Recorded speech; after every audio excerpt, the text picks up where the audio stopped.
From Kabul to Kashmir, how Amrullah Saleh, the Panjshir hero with 9 lives, is taking on Pakistan. Amrullah Saleh, the former vice president of Afghanistan, has been one of the strongest voices in India's support since Pakistan-backed terrorists killed 26 Indian tourists in JKS Pahalgam on April 22.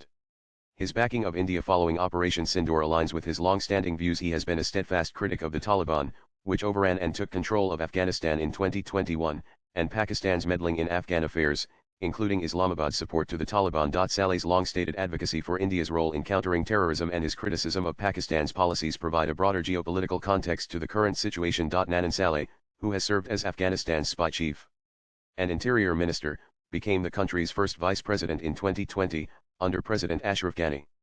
His tenure, however, was short-lived as the Taliban seized rapid and decisive control of Afghanistan by force on August 15, 2021, following the withdrawal of U.S. troops. While President Ghani was forced to flee the country, Saleh stayed back and relocated to the Panjshir Valley, a historical bastion of anti-Taliban resistance.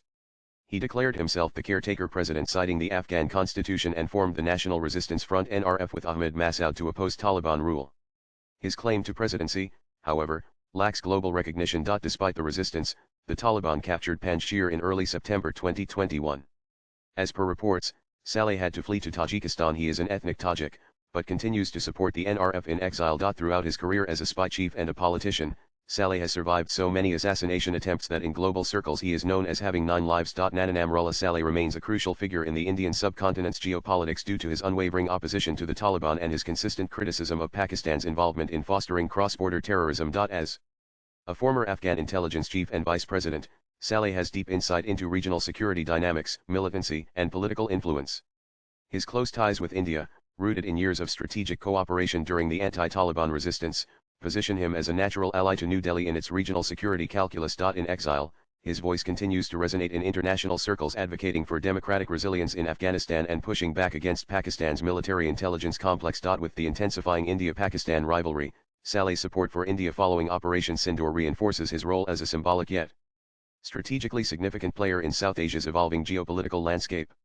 His background and leadership in the anti-Taliban resistance have made him a key figure in the ongoing power struggle within Afghanistan, a nation strategically vital to both India and Pakistan. Saleh's views and actions have the potential to influence regional stability, particularly regarding cross-border terrorism, the Afghan refugee crisis, and the broader dynamics between India, Pakistan, and Taliban-controlled Afghanistan. Nanan Saleh has consistently accused Pakistan, particularly its Inter-Services Intelligence (ISI), of supporting the Taliban and destabilizing Afghanistan. He has stated that Pakistan seeks to exert control over Afghanistan through its proxy, the Taliban.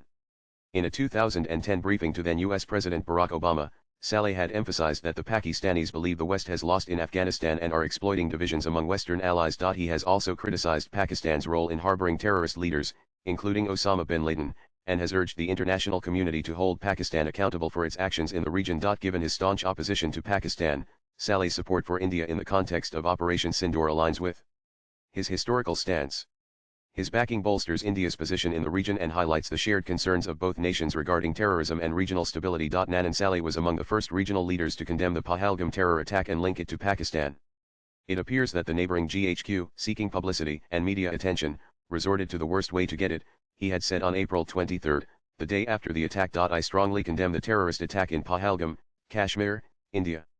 It appears that the neighboring GHQ, seeking publicity and media attention, resorted to the worst way to get it. If the terrorists who carried out the attack are captured, I reckon their weapons most likely. Amrullah Saleh 2 April 23, 2025. In the days that followed, Saleh called out Pakistan's long-standing support to terrorism in the region, also highlighting its defense minister Khawaja Asif's admission of the same before global media. We were contractors for dirty jobs, says Khawaja Muhammad Asif, Minister of Defense of the Islamic Republic of Pakistan. My question: has the contract been extended with a new customer, or have you renewed it with the previous one? We see no clear evidence of its termination.